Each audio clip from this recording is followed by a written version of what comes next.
This is the Robinson ZTE sliding table saw. They run on these rollers in tracks, and these are adjustable for the up and down play and adjustment there to tighten things up when they loosen up.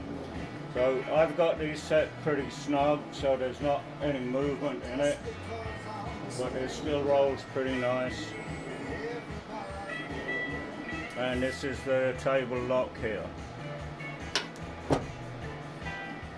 So it's a really nice table, really nice mechanism, and you can adjust everything, tighten it, you can adjust the angle, you can adjust it up and down, and you can adjust the amount of tension on there. So it's a pretty nice setup. They're really nice machines, really well made.